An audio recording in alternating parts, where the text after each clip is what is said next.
안녕하세요. 반갑습니다. 강북청솔에서 수학을 가르치고 있는 임용훈 선생님입니다. 반갑습니다.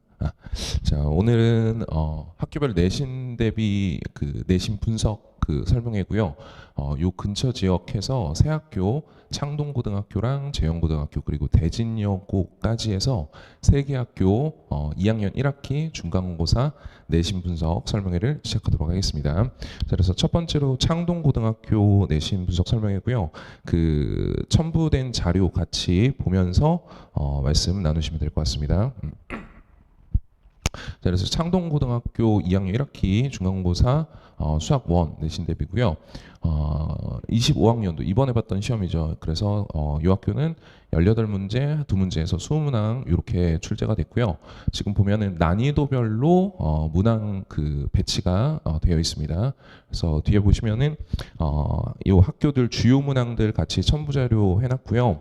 요거 내용 같이 보면서 설명드리도록 하겠습니다. 그래서 요 창동고등학교는 교과서는 신사고였고요. 부교재는 없었고 그리고 프린트로 해서 학교에서 나눠줬었는데 그 프린트는 수능 특강에서 레벨 1, 2만 수능 특강 전부가 들어간 건 아니고 레벨 1, 2만 프린트로 주면서 그렇게 그 진행을 했던 학교입니다. 그리고 중간고사 시험 범위는 처음부터 삼각함수 그래프에서 수원 전체에서 딱 절반 정도 일반적인 시험 범위였고요. 그리고 문항 배점은 아까 봤던 것처럼 보셨던 것처럼 선택형 문제가 1번부터 18번까지 18문항 그리고 서답형 문제가 2문항 해서 총 20문항 출제가 됐습니다. 그래서 보통 학교 내신 문제의 문항 수가 20문항에서 한 22문항, 많은 학교는 한 23문항 정도 나오는데 이 학교는 좀 문제가 문항수가 좀 적은 편이고요. 그리고 배점을 보시면 선택형 문제가 18문제에서 90점 배점이고 서답형은 2문제에서 10점 배점이고요. 그리고 요거를 좀 같이 보셔야 될 것 같은데 요 선택형 문제에서의 최저점, 그 제일 쉬운 문제죠. 제일 쉬운 문제가 4점이고요. 최고점, 최상 난이도죠. 최상 난이도 문제 배점이 5.8점으로 해서 일단 문항수가 좀 작기는 한데 그래도 서답형 문제가 좀 적다 보니까 그 문항당 배점이 좀 큰 학교로 보시면 될 것 같고요. 그리고 최저점하고 최고점의 차이가 별로 없다. 1.8점밖에 차이가 나지 않는다라고 하는 것 좀 특징으로 보시면 될 것 같아요. 그리고 서답형 문제가 최저점 4점, 최고점 6점인데 두 문제였습니다. 그래서 1번이 4점, 2번이 6점 이렇게 진행이 됐다라고 보시면 될 것 같고요. 상대적으로 서답형에 대한 배점이 다른 학교들에 비해서는 조금 낮다라고 보시면 될 것 같아요. 그리고 서답형에 대한 비중이 훨씬 낮다라고 보시면 될 것 같아요. 90점, 10점이기 때문에. 자, 그리고 이 학교에 대한 출제 경향을 이제 좀 보시면은 앞에 문제들이랑 같이 보실 거예요. 그래서 난이도별로 문항을 좀 보시면은 난이도 중문제에서 하문제 이러한 문항들은 뭐 모든 학교들이 다 동일합니다. 교과서나 유형서 수준에서 출제가 되는데 지금 이 학교 같은 경우에는 그런 문항들이 훨씬 더 많이 출제가 됐어요. 그래서 앞에 잠깐만 더 보시면은 여기에 20문항 중에서 지금 상 난이도로 나타나는 문제들이 하나, 둘, 그리고 여기서부터 보셔야겠네요. 하나, 둘, 셋, 넷. 한 세 문제에서 네 문항 정도? 그 정도가 상문항이고 나머지는 다 중, 하, 이하 정도의 그런 정도의 문항으로 출제가 된다라고 보시면 될 것 같아요. 그리고 최상 난이도의 문항들, 상난이도에서 최상 난이도의 문항들, 변별력을 하는 문항들은 일반적으로 수능 특강에서 학교에서 나눠준 프린트로 해서 수능 특강에서 그걸 변형 문제로 출제를 했습니다. 그래서 변별력 문항으로 출제가 됐고요. 그래서 보시면은 상난이도의 문제가 거기 첨부 자료 보시면은 5페이지, 6페이지에서 보시면 될 것 같아요. 6페이지, 7페이지에서 보시면은 요 정도 문제들이 다 상난이도 문제로 해서 수능 특강에서 변형된 문제들이고요. 나머지 앞에 문제들이 그 선택형 문항으로 해서 출제가 됐고요. 본원에서 같이 대비 자료로 나갔던 문제들하고 유사한 문제들이다라고 해서 요 정도 많이 적중을 시켰다라고 보여드리는 겁니다. 자, 그래서 그렇게 진행이 됐고요. 자, 그리고 문항수가 이제 수문항으로 좀 적은 편이었고요. 서답형 문항이 10점으로 해서 서술형 비중이 다른 학교에 비해서는 상당히 작게 출제되는 경향이 있습니다. 그리고 고난도 문항들이 다 어디서만 나왔냐면 수특에서만 나왔어요. 그래서 수특 레벨 2 문항을 변형한 형태로 해서 한 3문항 정도 출제가 되고 그 정도를 제외하고 나머지는 다 교과서나 일반적인 유형서에서 여러분들이 볼 수 있는 정도, 그 정도 수준으로 출제가 됐다라고 보시면 될 것 같습니다. 오케이.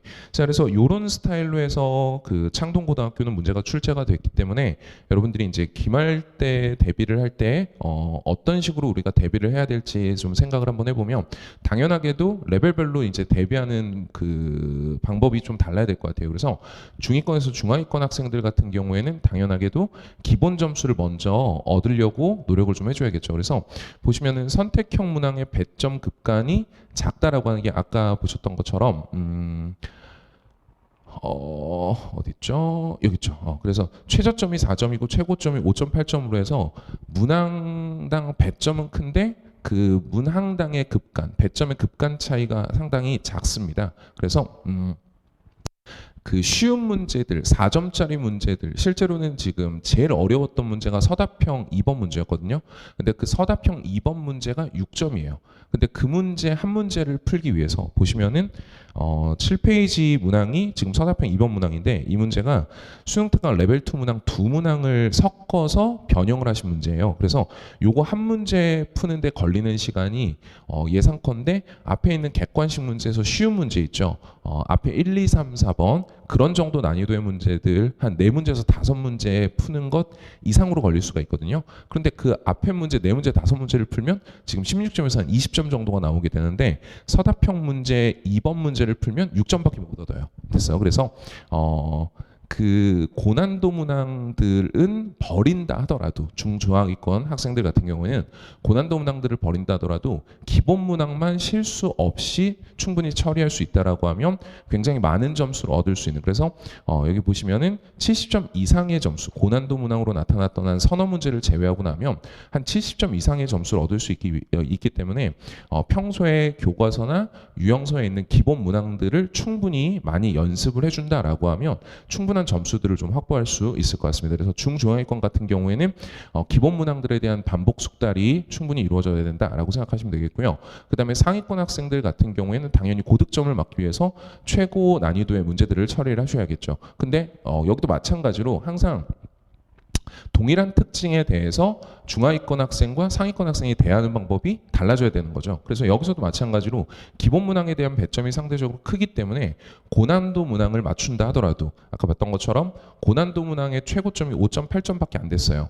근데 최저점이 4점이나 되기 때문에 고난도 문항을 시간을 많이 투자해서 맞춘다 하더라도 앞에 문제에서 실수를 해버리면 점수 차이가 1.8점 차이밖에 나질 않게 되는 거죠. 아까 봤던 것처럼 서술형 문제 이거를 엄청 시간을 오래 걸려서 풀어서 맞춘다 하더라도 만약에 객관식 문제 앞에 기본적인 문제 4점짜리를 틀려준다라고 하면 그걸 맞추고 고난도 문항을 틀린 학생들하고 점수 차이가 2점 차이밖에 안 나고, 그 2점 차이는 앞에 1, 2번 문제 한 문제만 더 맞춘다 하더라도 충분히 극복할 수 있는 그러한 점수 차이가 되는 거죠. 그래서 고난도 문항을 맞추더라도 기본 문항에서 실수를 하면 감점이 크기 때문에 그 실수하는 부분들을 좀 주의할 수 있도록, 그래서 고난도 문항을 위해서 고난도 문항들만 연습을 하는 게 아니라 기본 문항들을 충분히 많이 반복 숙달을 좀 해줘야 될 것 같고요. 그리고 고난도 문항 같은 경우에는 수능 특강에서만, 그리고 학교에서 준 프린트에서만 변형해서 출제하기 때문에 수능 특강에서 나타난 그 프린트, 학교에서 준 프린트만 잘 반복적으로 연습을 하고 그 EBS 변형 문제들까지를 같이 연습을 해준다라고 하면 충분히 고득점을 맞을 수 있는 그런 학교다라고 보시면 될 것 같습니다. 근데 이 고득점 문제를 맞추기 위해서, 그 고난도 문제를 맞추기 위해서는 아까 말씀드렸던 것처럼 시간 투자가 좀 많이 이루어져야 되기 때문에 기본 문항 연습을 충분히 많이 해서 그 문항들을 최대한 빠르게 처리를 해서 시간을 충분히 확보할 수 있도록, 그래서 시간 단축하는 연습들을 좀 많이 해줘야만 고득점으로 올라갈 수 있는 그런 시험이다라고 보시면 될 것 같습니다. 오케이.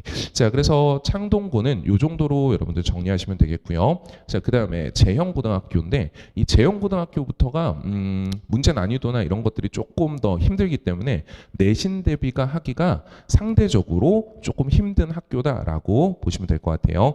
그래서 제형고등학교도 문항 분석 한번 보시면은 여기도 마찬가지로 하하하하하 쭉 해서 난이도별로 문항이 배치가 되어 있습니다. 그래서 객관식 17문제 그리고 서답형 5문제 이렇게 진행이 되고 있습니다. 자, 그래서 이 학교도 보시면은 교과서는 지학사 그리고 부교재가 수능 특강이었고요. 프린트는 따로 나타나지 않았습니다. 자, 중간고사 시험 범위는 동일하고요. 삼각함수 그래프까지 나왔고요. 문항수 및 배점을 보시면 문항수는 아까 말씀드렸던 것처럼 선택형이 17문항 그리고 서답형이 5문항에서 요 학교는 시험 문제도 조금 어려운데 시험 문항수가 조금 많습니다. 그래서 시간 관리를 조금 하셔야 되는 그런 학교다라고 보시면 됩니다. 그래서 22문항이 출제가 됐고요.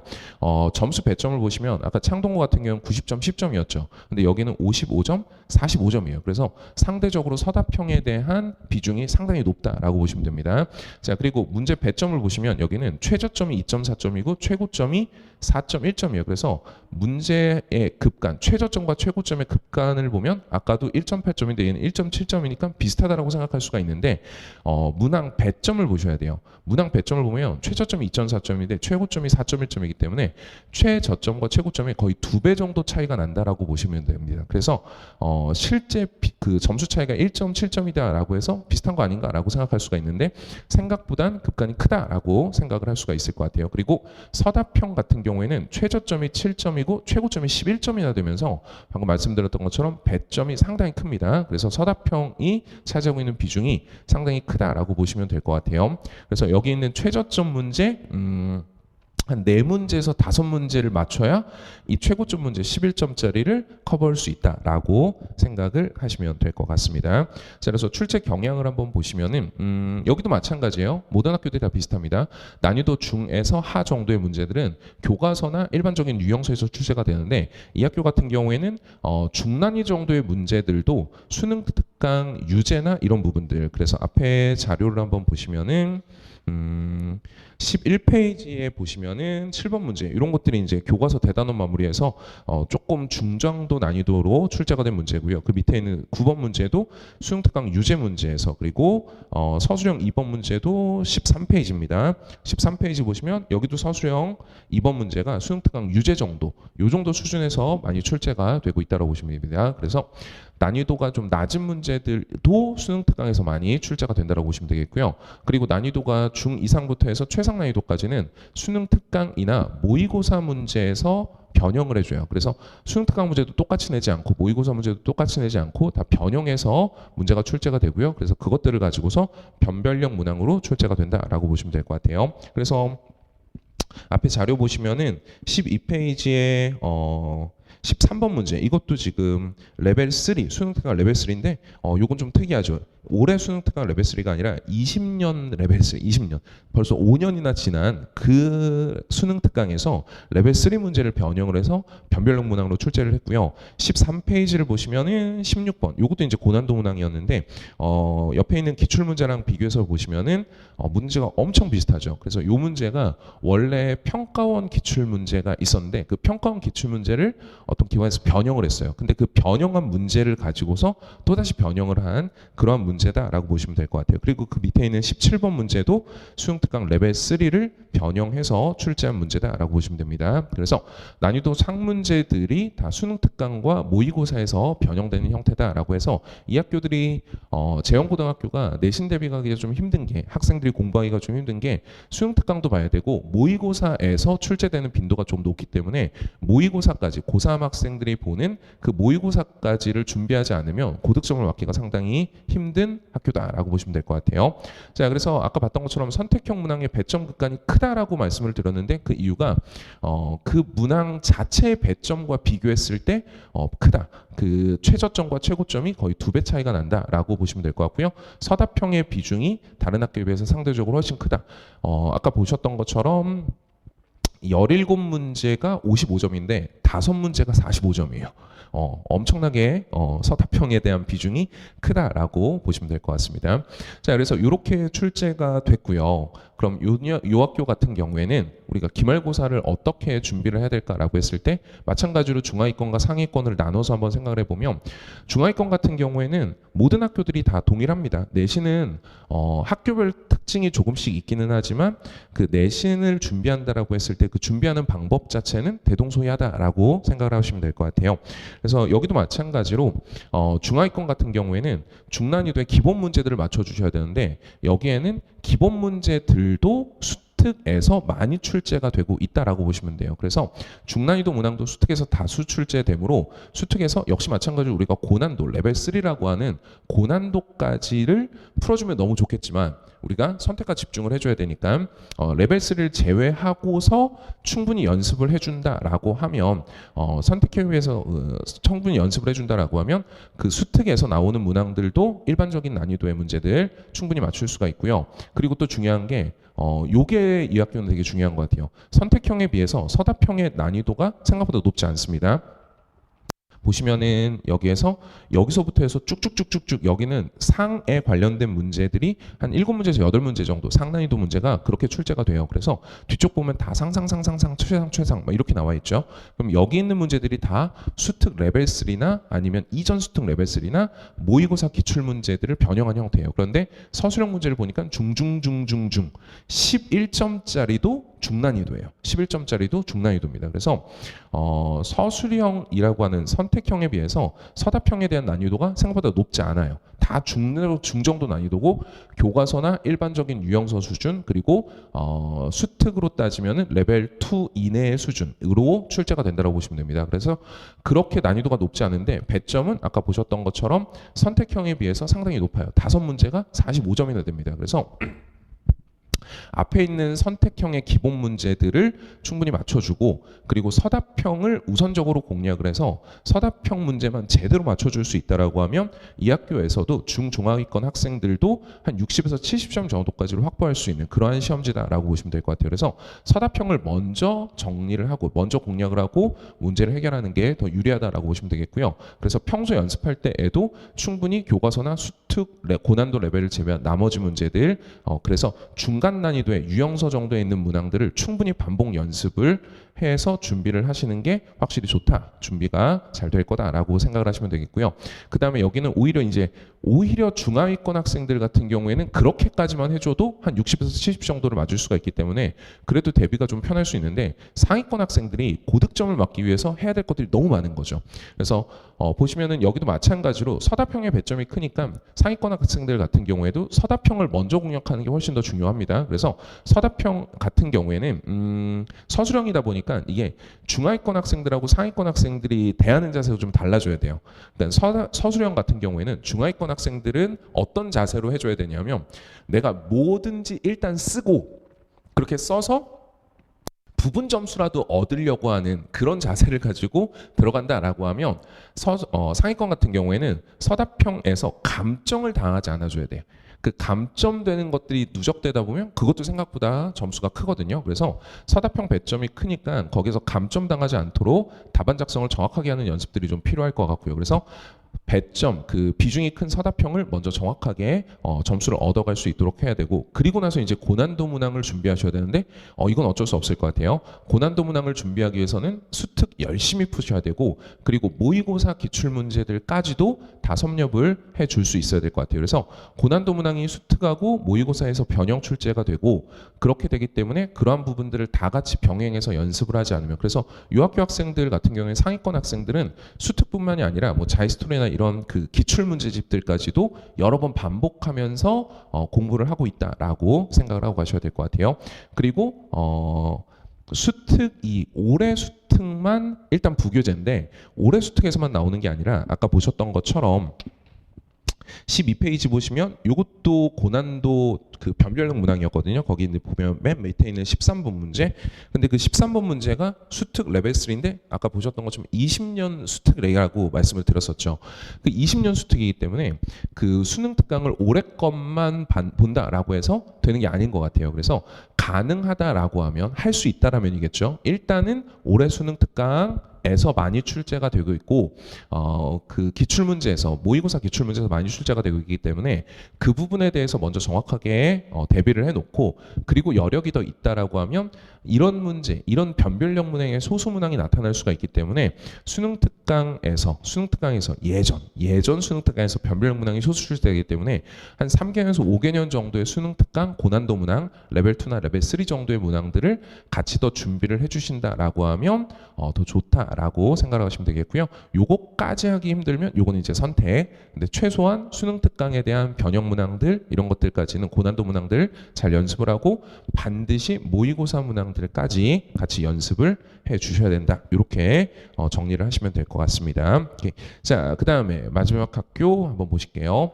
자, 대진여자고등학교. 대진여고도 재영고랑 거의 비슷한 스타일이에요. 그래서 재영고나 대진여고 같은 경우에는 지금 올해뿐만이 아니라 작년에도 그랬고 그 전에도 그랬고 계속해서 수특에서 많은 문제들을 출제를 하고 있는 그런 학교다라고 보시면 될 것 같아요. 그래서 이 학교도 재영고랑 거의 느낌이 좀 비슷합니다. 그래서 근데 여기는 조금 여러분들 차이를 느끼실 수 있을까요? 지금 여기도 서술형 선택형 16문제 그리고 서답형 5문제 이렇게 여기는 21문제가 나왔어요. 그래서 학교별로 이렇게 순서가 있죠. 20문제, 22문제, 21문제. 그러니까 그 정도 문제가 출제가 된다고 보시면 됩니다.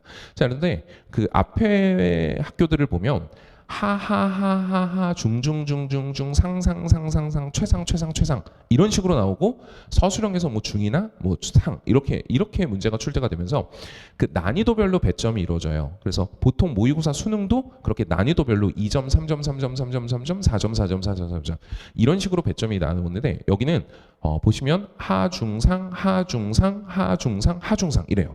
그래서 단원별로 배치가 돼 있어요. 지수 로그 삼각함수 이렇게 단원별로 배치가 돼 있으면서 그 각각의 단원 안에서 레벨별로 난이도별로 문항이 지금 출제가 되고 있다라고 보시면 됩니다. 그럼 이게 또 어떤 차이가 있느냐라고 하면 실제로 똑같은 시험 문제도 어떻게 배치를 하냐에 따라서 학교 성적이 좀 달라진다라고 생각을 하시면 돼요. 그래서 이거는 좀 이따가 다시 한 번 더 얘기를 하겠습니다. 그래서 이렇게 출제가 됐고요. 자, 분석한 내용을 한번 보시면 이 학교도 교과서는 신사고였습니다. 자, 그리고 부교재는 없었고요. 여기도 프린트를 줬는데 그 프린트가 앞에 있는 창동고랑 좀 비슷해요. 수능 특강 문제를 선별해서 줬습니다. 수능 특강 문제들을 가지고서 선별해서 줬고요. 자, 그리고 중간고사 범위 똑같습니다. 삼각함수 그래프까지 해서 수원 절반 범위였고요. 자, 문항수 배점 보시면은 여기 16번까지 16문제 선택형이고요. 5문제 서답형입니다. 그럼 얘들은 객관식이 선택형이 70점 배점이고 서답형이 30점 배점이에요. 아까 창동고보다는 서답형에 대한 비중이 좀 크죠. 그런데 재영고보다는 서답형 비중이 조금 작죠. 그러니까 재영고가 서답형 비중이 가장 큰 학교다라고 보시면 될 것 같고요. 이 정도가 좀 적당한 학교다라고 보시면 될 것 같아요. 그리고 문제 배점도 보면 최저점이 3.7점, 최고점이 5.1점, 뭐 적당합니다. 그리고 여기는 그냥 싹 다 6점이었어요. 서답형에 대한 차이가 없습니다. 그냥 싹 다 6점이었다라고 보시면 될 것 같아요. 자, 그래서 이렇게 나왔고요. 그럼 출제 경향을 보시면 똑같습니다. 난이도 중하의 문제는 교과서나 유형서 수준에서 출제가 됐다라고 보시면 되겠고, 그래서 앞에 그 예시 문제들을 보시면은 여기서도 유형서나 수능 특강에서도 간혹가다 출제가 되긴 했는데 자, 몇 페이지 보시죠? 19페이지. 19페이지 보시면은 이 기출 문제는 저희 학원 부교재에서 출제가 됐고요. 서답형 2번도 부교재에서 그렇게 출제가 됐고요. 그리고 20페이지 보시면은 서답형 문제 저희가 봤던 테스트 문제지에서 출제가 됐어요. 그래서 이런 문제들이 다 기본적인 교과서나 유형서 수준에서 문제가 출제가 되고 있다라고 보시면 될 것 같아요. 자, 그리고 난이도 중에서 최상 문제는 역시 마찬가지로 수능 특강이나 모의고사에서 변형된 문제로 변별력 문제가 출제가 된다라고 보시면 될 것 같습니다.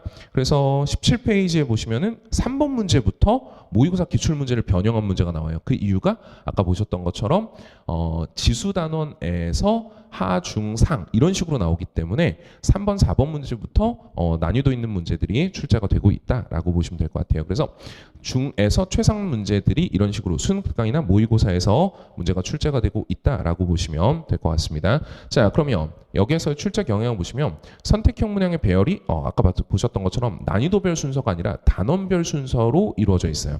그래서 각 단원에서 난이도별로 배치가 되어 있으면서 그럼 이렇게 나타나면 어떤 학생들이 조금 더 힘들어질 수 있냐면 상위권 학생들이 좀 힘들어질 수 있어요.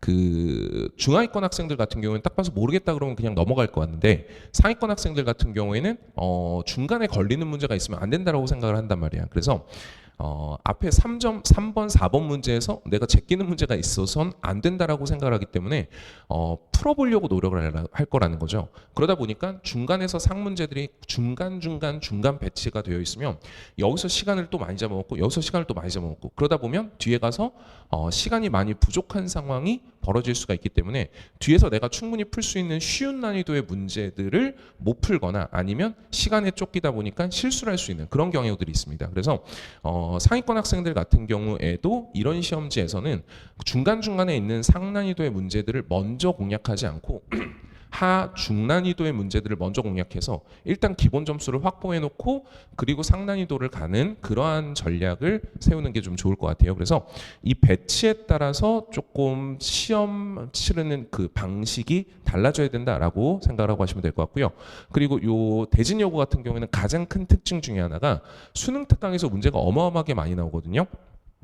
수능 특강에서 문제가 어마어마하게 많이 나오는데 이 수능 특강 문제가 올해 수능 특강 프린트는 올해 수능 특강만 줬는데 올해 수능 특강만 문제가 출제가 되는 게 아니라 예전 수능 특강에서 고난도 문항들을 변형해서 꽤 많이 출제가 되고 있어요. 그래서 앞에 자료들을 보시면 지금 17페이지의 6번 문제가 오른쪽 보시면은 수능 특강 레벨 3 문제하고 유사한 문제인데 어머님들 보시기에는 전혀 유사해 보이지 않죠? 오른쪽엔 그림이 있는데 왼쪽엔 그림이 없습니다. 안에 들어가 있는 개념이 완벽하게 동일합니다. 자, 그래서 근데 이 문제가 보시면 18년도 수능 특강 레벨 3예요. 이 18년도 수능 특강에서 똑같은 문제가 나왔다라는 걸 제가 알고 있는 저도 신기하죠. 오케이, 감사합니다. 자, 그래서 그렇게 18년도면 도대체 몇 년 전이지? 올해가 지금 25년이니까 7년, 8년 전에 수능 특강을 다루고 있는 거죠. 그리고 18페이지 넘겨보시면 역시 11번 문제, 이것도 고난도 문제 상 문제였는데 이건 22년도 수능 특강 레벨 3 문제를 변형한 문제고요. 그 밑에 거는 21년도 레벨 3를 변형한 문제고요. 자, 그리고 또 한 장 더 넘겨서 20페이지 보시면은 마지막 서답형 5번 같은 경우에는 고난도 문항은 아니지만 이것도 18학년도 지금 수능 특강 레벨 2 문제를 변형해서 출제를 하고 있습니다. 그래서 올해 수능 특강만이 아니라 예전 수능 특강, 그 예전 수능 특강도 22년, 21년, 뭐 23년 이 정도의 수능 특강이 아니라 18학년도 이때의 수능 특강을 가지고서 변형 문제들을 많이 출제하고 있고 그 문제들을 가지고서 변별력을 가르는 고난도 문항을 출제하고 있다라고 하는 게 가장 큰 특징 중에 하나다라고 보시면 됩니다. 그래서 올해 수능 특강만 풀어보면서 준비한 학생들은 생각보다 낯선 문제, 어려운데 낯선 문제들을 많이 만났을 거다라고 생각이 됩니다. 그리고 전체적으로 난이도가 많이 높은 시험이기 때문에 학생들이 아까 봤던 것처럼, 아까 말씀드렸던 것처럼 그리고 중간중간에 상난이도의 문제들이 껴들어가 있기 때문에 그 시간 안배를 잘하지 않는다라고 하면 시간이 많이 부족했을 그러한 시험으로 생각이 됩니다. 그리고 선택형에 비해서 서답형의 난이도가 조금 낮은 편이에요. 여기도 마찬가지예요. 선택형에서 고난도 문항이 거의 다 나오고 서답형 문항에서는 아까 보셨던 것처럼 5문항이 나오는데 중간에 한 문제가 좀 난이도가 높고 나머지는 다 중간 난이도 정도다라고 보시면 될 것 같습니다. 자, 그래서 이렇게 출제가 됐고요.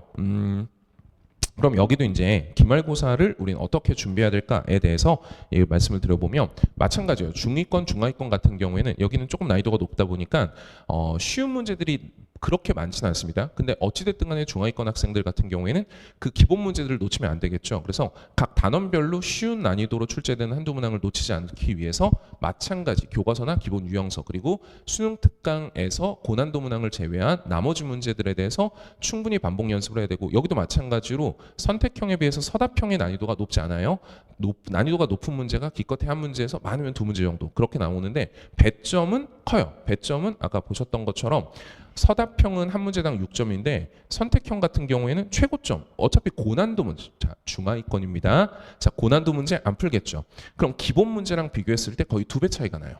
근데 난이도는 비슷하다라고 보시면 될 것 같아요. 그래서 이 서답형 문제들을 마찬가지로 먼저 공략을 해서 그 난이도의 문제들을 충분히 반복 연습을 해서 서답형 문제와 앞에 있는 기본 문제들 그것들을 정확하게 맞춰줄 수 있도록 연습을 해줘야 될 것 같고 여기도 마찬가지로 그것만 제대로 해준다 하더라도 한 60점 이상의 기본 점수를 확보할 수 있는 그러한 시험이었다라고 보시면 될 것 같습니다. 그래서 그 정도 난이도 문제들을 충분히 반복적으로 연습시킬 수 있도록 그렇게 할 거고요. 자, 그 다음에 여기도 상위권 마찬가지입니다. 여기도 고난도 문항들이 수능 특강에서 출제가 되는데 올해 수능 특강에서만 출제가 되는 게 아니라 예전 수능 특강에서 훨씬 더 많이 출제가 되고 있다는 게 문제예요. 오히려 고난도 변별력 문항은 예전 수능 특강에서 더 많이 출제가 되고 있습니다. 그래서 여기는 올해 수능 특강만 봐서는 안 돼요. 절대 5개년 정도의 수능 특강과 모의고사 기출 문제들 그리고 거기에 대한 변형 문제들을 충분히 연습을 해주지 않으면 상위권에서 고득점으로 가기는 좀 힘든 시험이다라고 생각을 하시면 되겠고, 마찬가지로 여기에서도 시간 확보가 되게 중요하기 때문에 기본 문제들에서 시간 단축을 많이 해주고 고난도 문항으로 들어갈 수 있다라고 생각을 하고 하시면 될 것 같습니다. 오케이. 자, 그래서 여기까지 해서 우리 그 기본 문제들에 대한 새 학교에 대한 그 중간고사 내신 분석은 마무리를 하고요. 그 기말고사에 대해서 이제 잠깐만 얘기를 해주면 말씀을 드리겠습니다. 그럼 기말고사는 방금 말씀드렸던 것처럼 이런 식으로 이제 준비를 하고 대비를 하고 그 레벨별로 학생들의 그 실력별로 해서 방금 말씀드린 것처럼 각 학교별로 그렇게 진행을 하셔야 되는데, 이제 단원을 보시면 기말고사 단원은 삼각형의 도형 활용 단원과 수열 단원이 있어요. 그럼 그 단원에서는 이제 고난도로 나타날 내용들이 딱 정해져 있거든요. 그 실제로 지금 전체적으로 2학년 학교들의 출제 경향을 보면 단순하게 예전처럼 그냥 유형서 열심히 잘 풀고 교과서 열심히 잘 풀면 시험에 잘 볼 수 있다가 아니라 다 수능을 기본적으로 베이스에 깔고 갑니다. 지금도 새 학교를 보면 다 부교재로 프린트로 수능 특강. 그럼 수능 특강은 지금 고3 학생들이 원래 보는 거죠. 수능 연계 교재입니다. 그러니까 수능하고 다 연결이 되어 있다라고 보시면 돼요. 그리고 재연고나 대진여고 같은 경우에는 모의고사 기출 문제들까지도 상당히 많이 변형된 수준으로 출제가 되고 있기 때문에 3학년과의 연계성을 우리가 지울 수가 없는 거죠. 그러다 보니까 3학년 모의고사에서도 반드시 고난도로 출제되는 유형이 그 단원들, 기말고사 단원들이 딱 정해져 있어요. 그래서 삼각형 활용 중에서 고난도 문항이 반드시 한 문제가 출제가 될 거고요. 그 모의고사에서 항상 킬러 문제로 출제가 되는 수열의 귀납적정이라고 해서 점화식 문제가 있어요.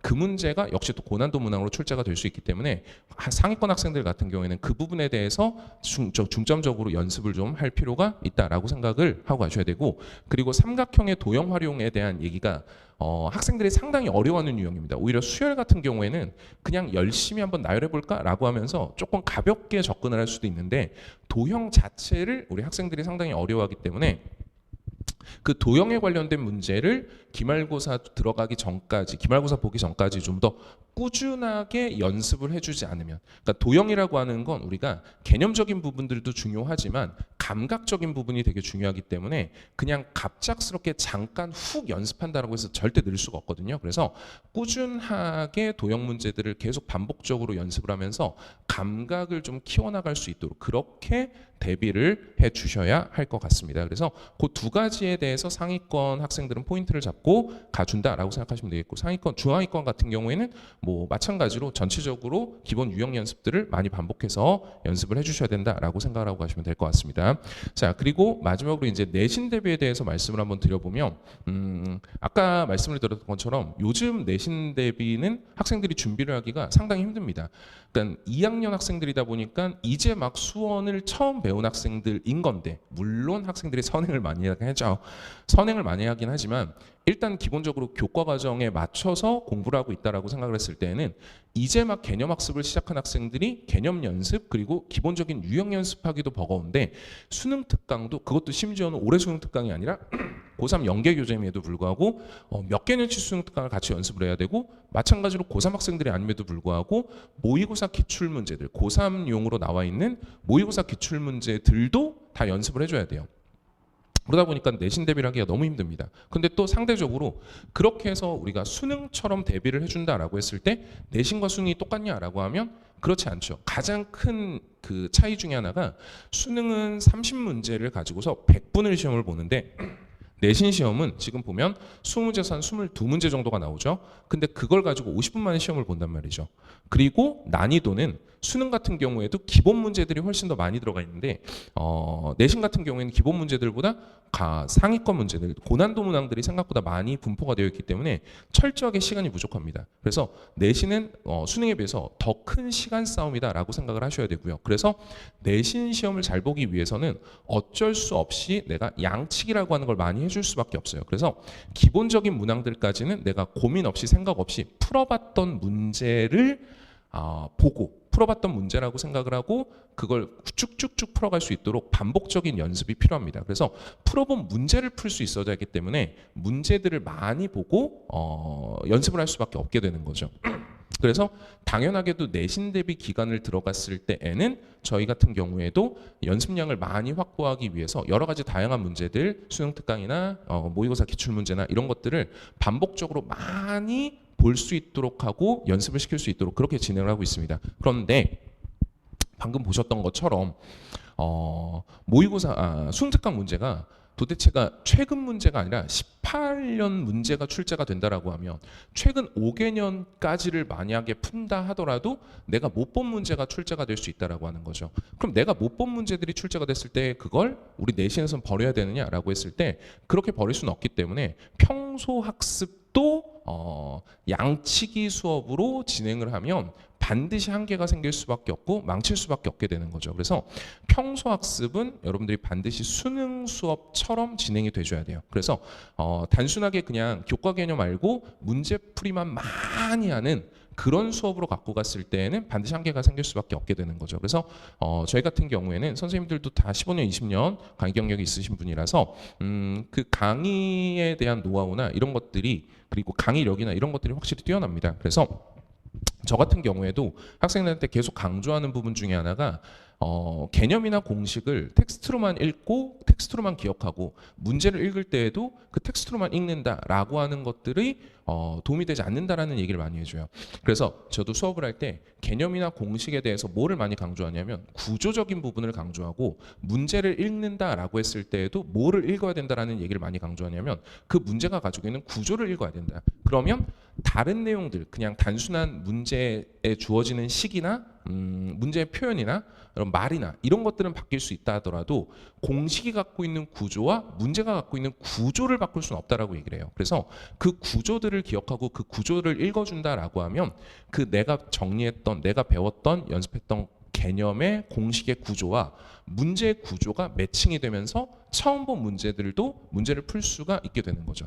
가장 단순하게 어머님들이 그래도 조금은 더 이해하실 수 있는 부분으로 한번 예시를 한번 들어보면 이제 기말고사 시험 범위에 수열 단원이 나와요. 그럼 수열에서 합과 항 사이의 관계다라고 해서 SM 빼기 SM-1은 AN이다. 이때 N은 2 이상이다. 그리고 A1은 S1이다 라고 하는 이러한 개념과 공식을 배워요. 그래서 이걸 우리는 수열에 있어서의 합과 항 사이의 관계성이다라고 얘기를 해줍니다. 그럼 이걸 공부한 친구들 중에서 이 공식을 모르는 친구들은 없어요. 그리고 이 공식을 가지고 예를 들어서 SN이 n제곱 플러스 2의 n제곱이다. 자, 이때 SN, n이 1부터 이게 성립한대요. 이때 A1 더하기 A5를 구하세요 라고 하는 교과서 문제가 있어요. 그럼 이런 스타일의 문제들을 못 푸는 학생들은 거의 없습니다. 그냥 딱 생긴 모양이 완전히 똑같이 생겼죠. 그러니까 여기에다가 1을 대입하면 S1이 A1이니까 A1은 나올 거고요. A5를 구하고 싶으면 S5에서 S4를 빼면 되겠네 라고 하면서 그냥 이 모양을 그대로 외워서 풀어요. 그래서 이런 기본적인 문제들은 처리를 할 수 있는데 어떤 문제들이 나오면 우리가 못 푸냐면 어디까지 나올까요? 그냥 여기다 쓸까요? 잘 보일까요? 자, 예를 들어서 이런 문제가 나온 거예요. 시그마 k가 1부터 n까지 ak가 뭐 n제곱 플러스 2n이다. 자, 아니면 여기에서 더 이상한 걸 넣어도 상관없어요. 자, 이때 나한테 시그마 k가 1부터 n까지 1부터 10까지 뭐 예를 들어서 a의 2k의 값을 한번 구해보세요. 뭐 이런 문제가 나온 거예요. 예를 들어서 이런 문제가 나왔어. 그럼 이런 문제가 나왔을 때 이 문제를 보고 이걸 떠올리는 친구들이 없다라고 하는 거죠. 그 이유가 이걸 공식으로만 외우지 이 녀석이 갖고 있는 구조를 기억하지 않기 때문이죠. 그래서 선생님 같은 경우에는 이 공식을 알려줄 때 철저하게 학생들한테 뭐를 알려주면 구조를 알려줘요. 얘는 뭐 하고 싶어서 배우는 거냐면 합에 대한 정보를 바탕으로 뭐를 구하고자 하는 거야. 항에 대한 정보를 구하고자 함이에요. 합에 대한 정보를 바탕으로 항에 대한 정보를 구하고자 하는 녀석이다라고 해서 합을 가지고서 항에 대한 정보를 찾을 수 있다라고 하는 그 구조를 기억하는 거죠. 그리고 이런 문제를 읽을 때에도 이 문제부터 연습을 시킬 때, 자, 이 문제를 그냥 SN이 뭔데? A1 더하기 A5를 구하세요. 이렇게 읽지 말고 나한테 뭐에 대한 정보가 주어졌다? 합에 대한 정보가 주어졌다. 그리고 뭐에 대한 걸 묻고 있다? 항에 대한 걸 묻고 있다. 그러면 합에 대한 정보를 바탕으로 항을 구할 수 있도록 우리가 배운 게 뭐냐? 라고 하는 식으로 구조를 연결을 시켜줘야 된다는 거죠. 그러면 이 문제를 읽을 때에도 우리는 어떻게 연습을 해줘야 되냐면 나한테 주어진 조건이 이런 수열의 합의 조건이 주어진 거다. 합에 대한 정보를 주고 얘를 물어봤어. 근데 선생님 얘는 합을 물어봤는데요? 아니죠. 물어본 건 합이지만 결과적으로 내가 이걸 구하기 위해서 필요한 건 이거예요. 이걸 알아야 이걸 계산할 수가 있게 되는 거죠. 그럼 결국에는 뭐에 대한 정보가 필요한 거야?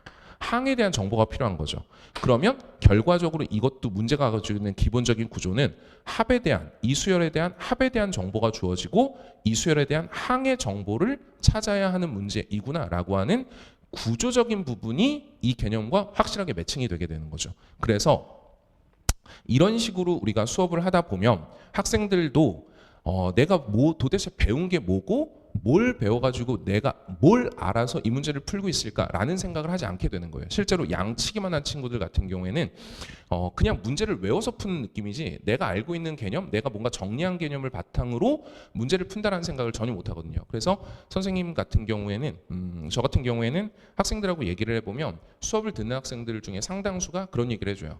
선생님한테 수업을 듣기 전에는 내가 뭘 알고 문제를 풀었는지 모르겠는데 선생님하고 수업을 하고 난 이후부터는 내가 아는 걸 적용하면서 문제를 풀게 된다. 그리고 문제를 풀면서 그 문제의 구조를 읽고 내가 배운 개념의 구조를 매칭시키면서 풀게 된다라는 얘기를 가장 많이 해줍니다. 그렇게 공부를 해야 처음 보는 문제들에 대해서도 그 수식 모양이 처음인 거고 그래프가 처음인 거지 그 문제가 가지고 있는 구조라고 하는 건 우리가 교과과정상에서 배운 개념의 구조와 동일할 수밖에 없다라고 하는 거죠. 그렇게 해야 처음 본 문항에 대해서 우리가 적용할 수 있는, 적응할 수 있는 능력들이 생긴다라고 생각을 하셔야 될 것 같아요. 그래서 당연하게도 많은 문제들을 내신이기 때문에 많은 문제들을 보고 그걸 충분히 연습한 상태에서 시간을 많이 단축시키면서 내신을 대비해야 되는 건 맞다.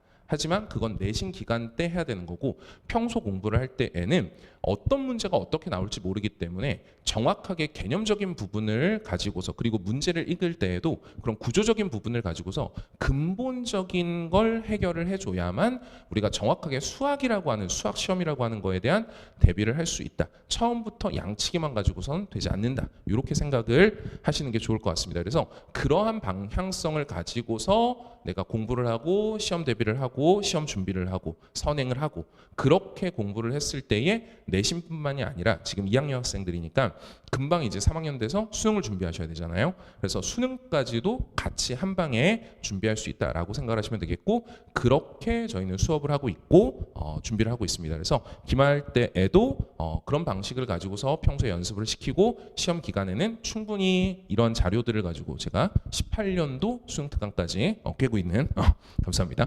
그래서 그런 자료들을 가지고서 충분히 반복 연습을 시키면서 준비를 시킬 테니까 여러분들 그렇게 알고 가시면 될 것 같습니다. 자, 그래서 이렇게 해서 새학교 내신 분석 설명회를 마치도록 하겠습니다. 감사합니다.